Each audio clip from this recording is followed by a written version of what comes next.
जम्मू कश्मीर शिवसेना आसिया जम्मू च एक protest rally कड्ढी गई। ये rally world cup semi-final match Bharat के हारने उपर कश्मीर घाटी जश्न मनाने के खिलाफ कड्ढी गई। शिवसेना के कार्यकर्ताएं अलगाववादियों के पुतले फूके ते देश विरोधी तत्वों के खिलाफ नारे लाए।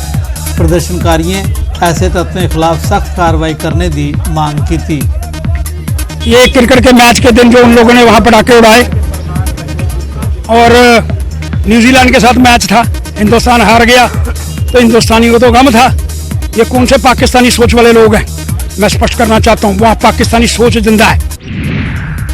पुंछ जिले च सड़क हादसे होंदे रहिंदे न। इन्हें हादसों का कारण मिनी बसें च ओवरलोडिंग ते सड़कें की माड़ी हालत है।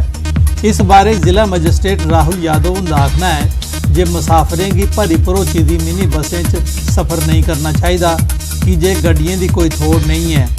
हो ही सकता है LOC के इलाके च जाने वाली गड्डियां घट होन, लेकिन जेकर लोग उनके नोटिस ये गल आनगन तां वो इस कमी की दूर करने लिए कारगर कदम चुकगन। जो है क्योंकि हमारा एक हिली एरिया है और यहाँ पर कई बार जो है एक्सीडेंट के इंसिडेंट सामने आते हैं और इसमें कई बार ये भी शिकायत मिलती है कि जो व्हीकल जो एक्सीडेंट जिसका हुआ वो ओवरलोडेड था, तो उसको लेकर एक पूरी तौर पर एक मुहिम जो है डिस्ट्रिक्ट एडमिनिस्ट्रेशन के द्वारा और ARTO पुंछ जो है उसके द्वारा चलाई जा रही है। RTO एनफोर्समेंट में है और इसमें लोगों से भी अपील है कि वो भी जो इस टाइप के व्हीकल जो कि ओवरलोडिंग है उनको ना यूज करें। ओवरलोडिंग है, मैं मानता हूँ ओवरलोडिंग होती है। एक ड्राइवर और एक कंडक्टर हमारा गाड़ी में होता है, जहाँ ब्रेक नहीं लगाएंगे दूसरे दिन वहाँ पे पत्थर पड़े होंगे, रास्ता बंद होगा और ड्राइवर कंडक्टर की पिटाई हो जाएगी। ये जो रास्ते में नाके या चेकिंग है, ठीक है, ड्राइवर को आपने फाइन रखा हुआ है, कंडक्टर बस को रखा हुआ है, कुछ भी रखा हुआ है, लेकिन पैसेंजर को भी आप पूछे ना वो जबरदस्ती क्यों कर रहा है, जबरदस्ती क्यों चढ़ रहा है।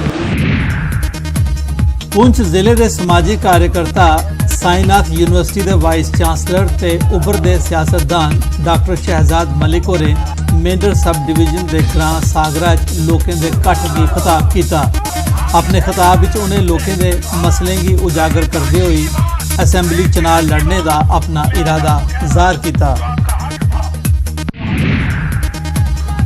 उधमपुर जिले की पंचायती तहसील के दूर दरेडे ग्रां दुबी गली के लोगों DC ऑफिस उधमपुर के सामने विरोध प्रदर्शन किया। वो मांग करा करते हैं जे उनके इलाके च मुनासिब ट्रांसपोर्ट सर्विस मुहैया कराई जा। घट गिनतरी च बसां चलने मुजब खास करिए सइयां वेले विद्यार्थियों की घर परतोने च बड़ी कठिनाई का सामना करने पौंदा है।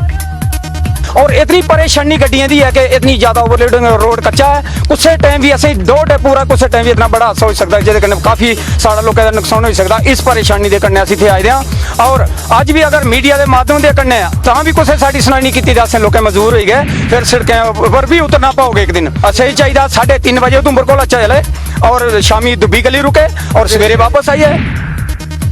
रजौरी जिले के थना मंडी इलाके की गरीब लड़कियों की अपने पैरों उपर खड़ोने के काबिल बनाने ताई फौज आसिया 12 सिलाई मशीनों ते सिखलाई देने वाला टेलर मास्टर मुहैया कराया गया। फौज आसिया की गई दी इस पहल का लड़कियां खैर मकदम किया है। जिन्होंने इतना सिलाई सेंटर पलमा ने छोटे छोटे कस्बे में सिलाई सेंटर खोलिया और उसमें अस बहुत फ़ायदा हुआ कि इतने सिलाई बुनाई ना काम सीखा। सिलाई जो थोड़ा आज सच पढ़ा करने स्टडी करा करने जिस टाइम थोड़ा बहुत टाइम लगना असं बड़िया भैन असें सिखानियां बहुत फायदा असने बड़े भैन भ्रा उन्होंने बहुत फायदा होया है। असने महल्ले ने लोगों बड़ा फायदा होया है।